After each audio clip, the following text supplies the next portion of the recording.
Welcome back to our channel science with us. आज हम लोग ट्रांजिस्टर बायसिंग के फर्स्ट टॉपिक जो कि हमारा है फिक्स बायस और बेस बायस, इस टॉपिक को पढ़ेंगे।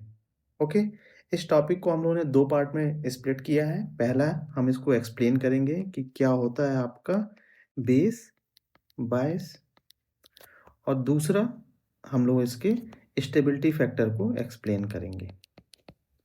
ठीक है, बेस बायस भी जब हम डिस्कस करेंगे तो जो भी डेरिवेशंस हैं उसको हम लोग डिस्कस करेंगे। ठीक है, दोनों डेरिवेशंस को हम लोग काफ़ी डिटेल में कवर करेंगे और जिससे आपको समझने में आसानी हो। तो इस टॉपिक को शुरू करने से पहले हमने जो लास्ट टॉपिक कवर किया था उसको एक बार क्विकली हम लोग रिकॉल कर लेते हैं। तो लास्ट टॉपिक में बेसिकली मैंने बेसिक्स को कवर किया था। ठीक है, तो शुरू कहाँ से मैंने किया था? शुरू किया था मैंने एम्प्लीफिकेशन के बारे में। एम्प्लीफिकेशन जब खत्म हुआ था तो उसके बाद मैंने बायस के बारे में बताया था आपको।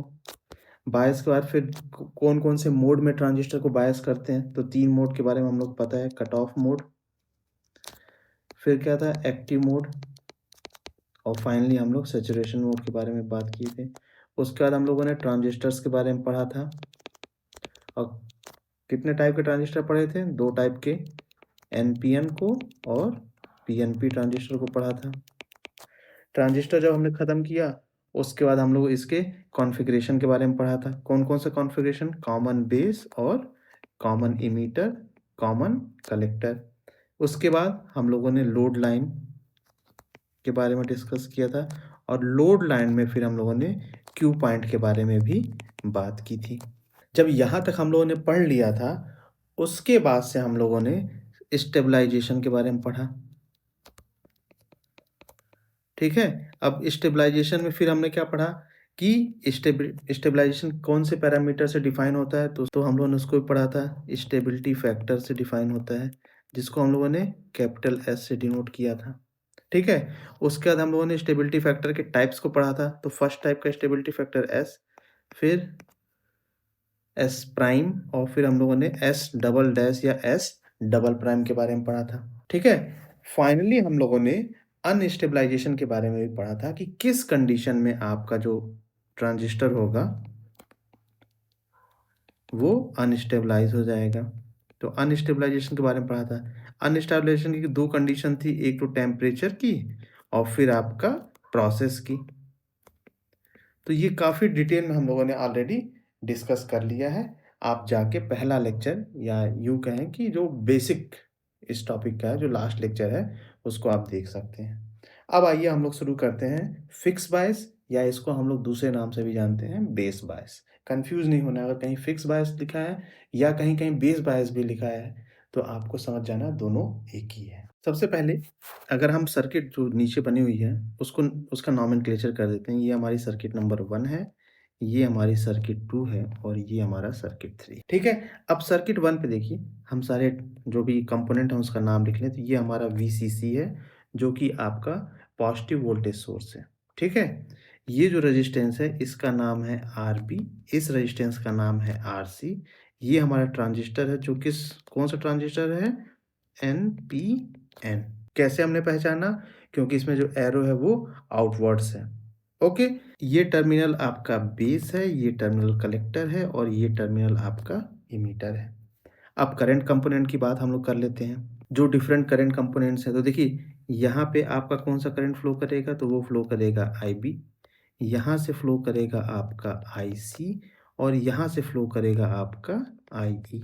ओके, अब ट्रांजिस्टर के अंदर जो डिफरेंट पोटेंशियल्स होते हैं उसके बारे में हम लोग बात कर लेते हैं। तो यहाँ पे आपका प्लस माइनस, और यहाँ पे आपका है VBE। ओके, और यहाँ पे जो है आपका है वो है VCE।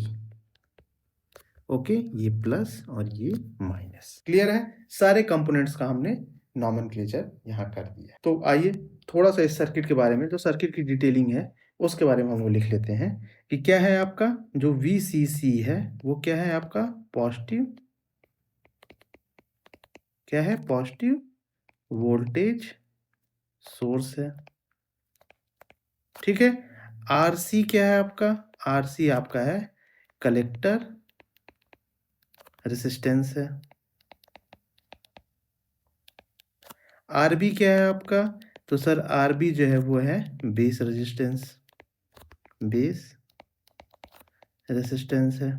अब आपका वीबीई क्या है? ये आपका बिल्ट इन पोटेंशियल है, कहाँ पे? इमीटर बेस जंक्शन पे। ओके, अब ये डिपेंड करता है कि अगर जर्मेनियम से बना हुआ आपका ट्रांजिस्टर है तो इसकी वैल्यू 0.7 होगी, अगर सिलिकॉन से बना हुआ आपका एनपीएन ट्रांजिस्टर तो इसकी वैल्यू 0.2 वोल्ट होगी। ठीक है, वीसीई आपका क्या है? कलेक्टर टू इमीटर वोल्टेज है। इन टर्म्स को भी लिख लेते हैं हम लोग। तो आपका जो वीबीई है ये है आपका base to emitter voltage. VCE क्या है आपका? ये है आपका collector to emitter voltage. Okay, और आपका IB, IE और IC, इसको हम कैसे लिखें? एक है आपका बेस करंट, दूसरा है आपका इमीटर करंट और तीसरा है आपका कलेक्टर करंट। ठीक है, तो ये तो हो गया आपके सर्किट की डिटेलिंग इन टर्म्स ऑफ जो कंपोनेंट है उनका क्या नाम होगा। अब देखिए जो आपका फिगर 1 है, अगर उसको हम लोग थोड़ा सा चेंज करें, बहुत ध्यान से देखिएगा। तो देखिए वीसीसी क्या है? आपका आरबी से भी कनेक्टेड है और आरसी से भी कनेक्टेड है। तो हम लोग यहाँ भी तो इसको लिख सकते हैं, यहाँ पे एक वीसीसी, दोनों सेम पोटेंशियल पे हैं, यहाँ पे एक वीसीसी। अच्छा, इसको हमने कह दिया ये प्लस वीसीसी वोल्टेज। हम जो फिगर 1 है उसको फिगर 2 के फॉर्म में भी लिख सकते हैं। अगेन आपके कंपोनेंट वही है, ये आरबी है, ये आपका आरसी है। और इसमें जो करंट कंपोनेंट हैं वो कौन कौन से हैं? तो वो हैं आपके आईबी, यहाँ पे आपका है आईई और यहाँ पे आपका है आईसी। इसके बाद इसमें जो वोल्टेज कंपोनेंट हैं वो हैं आपके वीबीई, ठीक है, और यहाँ से यहाँ के बीच में है आपका VCE, ये पॉजिटिव ये नेगेटिव। हमने अभी जस्ट बस थोड़ा सा सर्किट को चेंज किया है। अब ये जो सेकंड सर्किट है इसको हम लोग थर्ड सर्किट के फॉर्म में कन्वर्ट कर रहे हैं। कहने का सिंपल सा मतलब है कि जो सर्किट नंबर 1 है उसको सर्किट 2 के फॉर्म में भी आप ड्रॉ कर सकते हैं और सर्किट 3 के फॉर्म में भी ड्रॉ कर सकते हैं। क्यों ड्रॉ कर रहे हैं बस हम उसको आपको एक्सप्लेन कर। ओके, अब आइए थर्ड फॉर्म में हम इसको ड्रॉ करते हैं, थर्ड फॉर्म में ड्रॉ करते हैं। तो अगर आप यहाँ पे सर्किट 2 पे देखेंगे, जो वोल्टेज सोर्स आपका प्लस VCC RB से कनेक्टेड है, तो उसका जो प्लस टर्मिनल बैटरी का तो इससे कनेक्टेड है RB के एक टर्मिनल से, लेकिन दूसरा टर्मिनल किससे कनेक्टेड होगा? वो ग्राउंड से कनेक्टेड होगा। तो यहाँ पे अगर आप देखेंगे तो ये आपका VCC है फिगर 3 में, ये आपका प्लस है और यहाँ पे आपका RB हो गया। और माइनस किससे कनेक्टेड है? तो माइनस आपका ग्राउंड, जिसको GND कहते हैं, उससे कनेक्टेड है। सिमिलरली RC, जो आपका रेजिस्टेंस RC है, उससे VCC का पॉजिटिव टर्मिनल कनेक्टेड है और जो नेगेटिव है वो किससे कनेक्टेड है? तो नेगेटिव आपका कनेक्टेड है ग्राउंड टर्मिनल से। ठीक है, तो अब यहाँ पे आपको फिगर 1 को फिगर 2 में कन्वर्ट करने में कोई दिक्कत नहीं होगी और फिगर 2 को फिगर 3 में कन्वर्ट करने में कोई दिक्कत नहीं होगी। आइए अब यहाँ पे हम लोग जो फिक्स बायस या बेस बायस है उसकी एनालिसिस करते हैं। किस पर्पस के लिए? क्यू पॉइंट के जो भी आपके वेरिएबल्स हैं, किस पर्पस के लिए? क्यू पॉइंट के आपके जो भी वेरिएबल्स हैं उन्हें हमको फॉर्मुलेट करना है। तो आइए अब हम लोग फिक्स बायस की सर्किट का एनालिसिस करते हैं। तो सबसे पहले फिक्स बायस सर्किट, ये सर्किट इसको मैंने 1 कह दिया है। जो भी इसमें कंपोनेंट्स हैं उनका हम लोग नाम लिख लेते हैं। तो ये क्या था? हमारा VCC है, ये हमारा RB है, ये हमारा RC है, ये भी आपकी VCC है, ये पॉजिटिव टर्मिनल है, नेगेटिव, यहाँ पे भी पॉजिटिव नेगेटिव, यहाँ पॉजिटिव टू नेगेटिव कौन सा वोल्टेज था? VBE। ओके, यहाँ से जो करंट फ्लो कर रही है उसका नाम हम लोगों ने दिया था IB। यहाँ से यहाँ तक जो वोल्टेज था उसका नाम हमने दिया था VCB। यहाँ से जो करंट फ्लो कर रही है उसका नाम है IC और यहाँ से जो करंट फ्लो कर रही है उसका नाम है IE। ठीक है, अब आपके माइंड में ये क्वेश्चन आ रहा होगा कि हम लोग फिक्स बायस सर्किट का क्यों, मतलब इसकी एनालिसिस या डेरिवेशन हम क्यों कर रहे हैं? तो बेसिकली अभी हमें क्या करना है, फिक्स्ड बायस सर्किट का स्टेबिलिटी फैक्टर कैलकुलेट करना है या फॉर्मुलेट करना है। तो हम लोग को पता क्या था, स्टेबिलिटी फैक्टर किस पे डिपेंड करता है, क्यू पॉइंट पे। और हम लोगों ने ऑलरेडी जान रखा है क्यू पॉइंट क्या होता है, function of V C E Q and I C Q, इसी का तो फंक्शन होता है। कहीं कहीं वी सी सी क्यू लिखे होते हैं या वी सी ई और लिखा होता है। सिमिलरली आई सी या आई सी क्यू ये लिखा होता है। तो हमें वी सी ई क्यू या वी सी सी इसको कैलकुलेट करना है, फॉर्मुलेट करना, और आई सी या आई सी क्यू या आई सी को फॉर्मुलेट करना है। तो इन दोनों टर्म के फॉर्मुलेशन के लिए हमको फिक्स बायस सर्किट की एनालिसिस करनी पड़ेगी, ठीक है।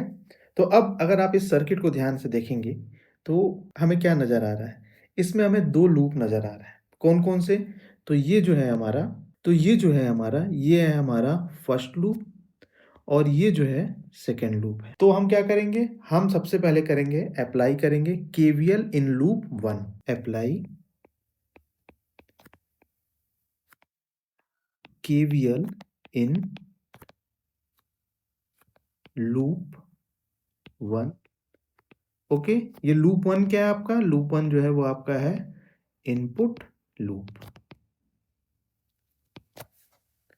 ओके, तो अब देखिए यहाँ पे, तो आपका वोल्टेज क्या है, तो वोल्टेज है हमारा sir VCC is equal to I B R B plus V B E. अब यहां से इसको मैंने कह दिया this is our equation number 1। अब with the help of equation number 1 हम आई बी को ऐसे लिख सकते हैं कि नहीं लिख सकते हैं, V C C minus V B E upon R B. अब आपको एक फार्मूला पता था कॉमन इमीटर कॉन्फ़िगरेशन के केस में कि जो आपका आईसी होता है ये होता है आपका बीटा आईबी। तो इस इक्वेशन को मैंने कह दिया इसको इक्वेशन नंबर 2। तो with the help of equation number 2 हम क्या करेंगे, आई C is equal to beta, और आई बी का फार्मूला हम लोगों ने जस्ट निकाला है, क्या था आपका V C C minus V B E upon R B, ठीक है। तो क्यू पॉइंट के लिए जो दो वेरिएबल्स हैं उसमें से आई सी हम लोगों ने फॉर्मुलेट कर लिया, इसको हम लोग कह दिए इक्वेशन नंबर 3। अब जो है हम लोग लूप 2 में केवीएल को अप्लाई करेंगे, किसको फॉर्मुलेट करने के लिए, हम लोग करेंगे वीसीई को फॉर्मुलेट करने के लिए। तो आइए अप्लाई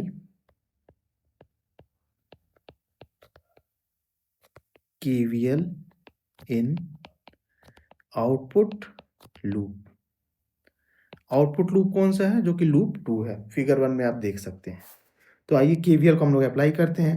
तो क्या होगा आपका V C C is equal to I C R C plus V C E, ठीक है।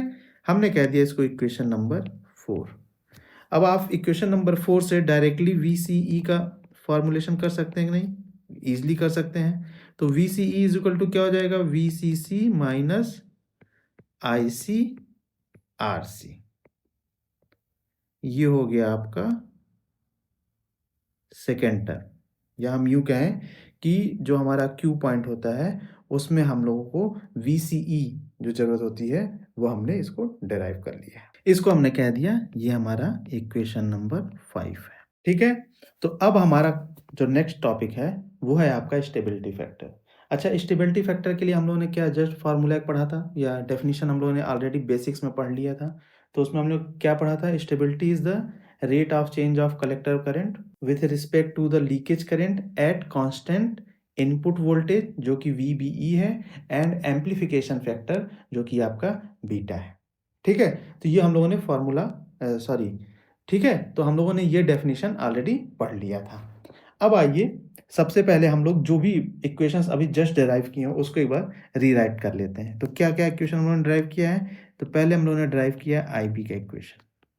IB का क्या हम लोगों ने इक्वेशन डिराइव किया है, वो है हमारा VCC minus VBE upon RB, ठीक है। उसके बाद हम लोगों ने IC जो है आईसी डिराइव किया कैसे, बीटा इंटू आई से, आई बी का अभी जस्ट हम लोगों ने लिखा हुआ है, ठीक है।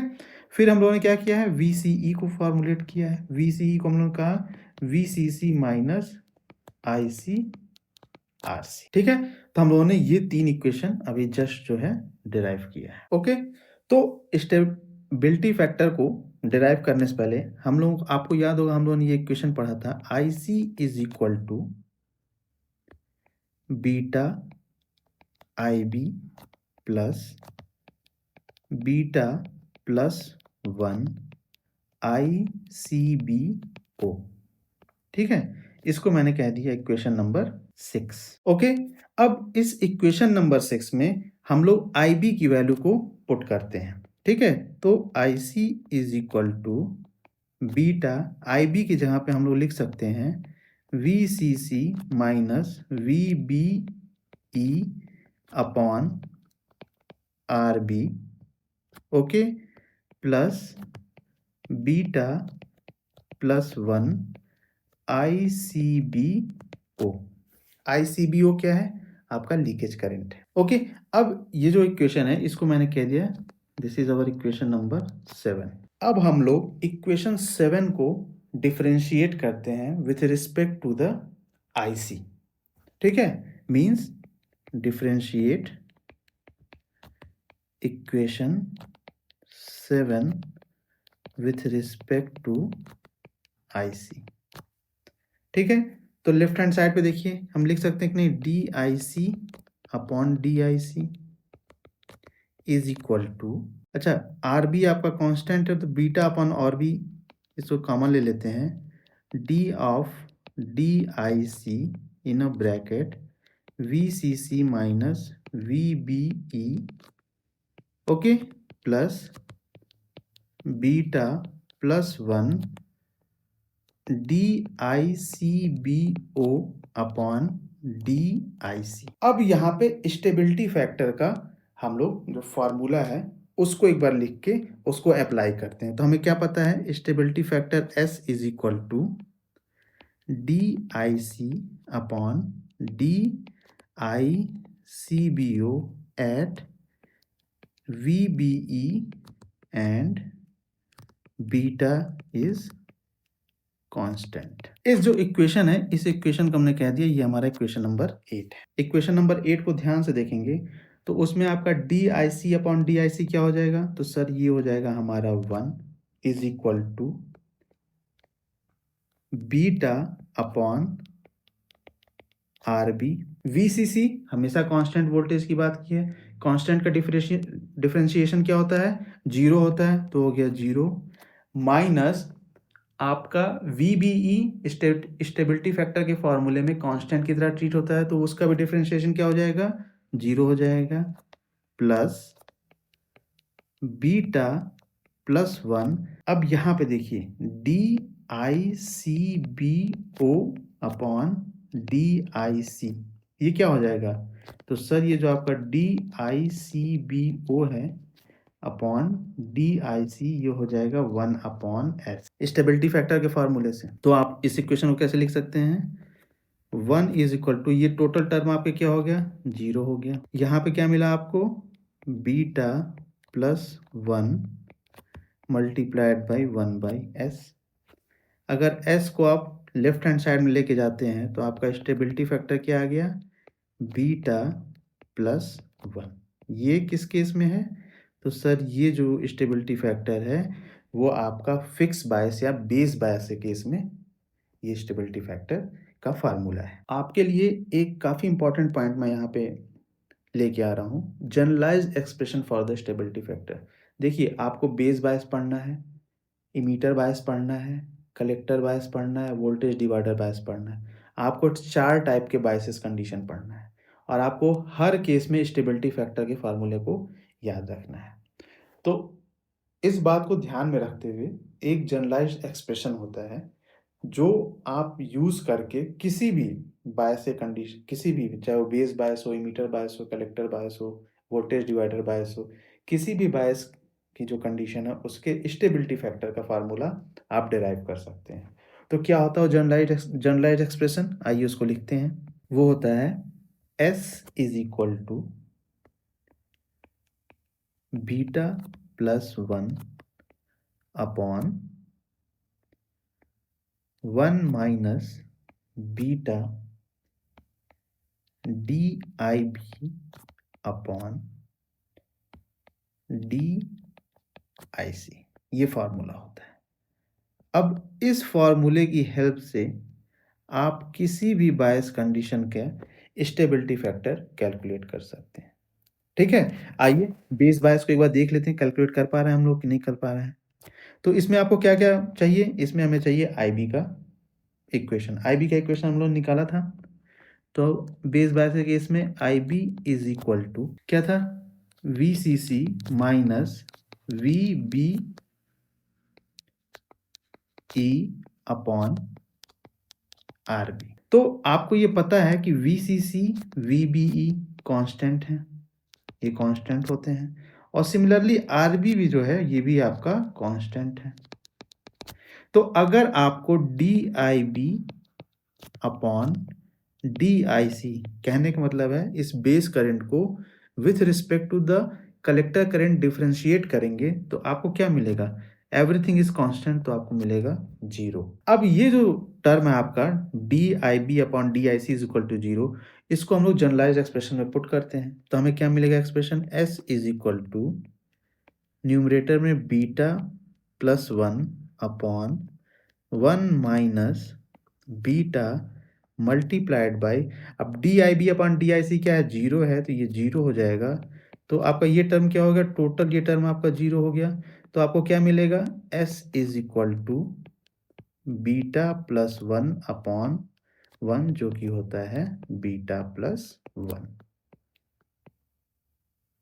ठीक है, तो अब आप with the help of this generalise expression आप किसी भी बायस कंडीशन का स्टेबिलिटी फैक्टर का फार्मूला निकाल सकते हैं।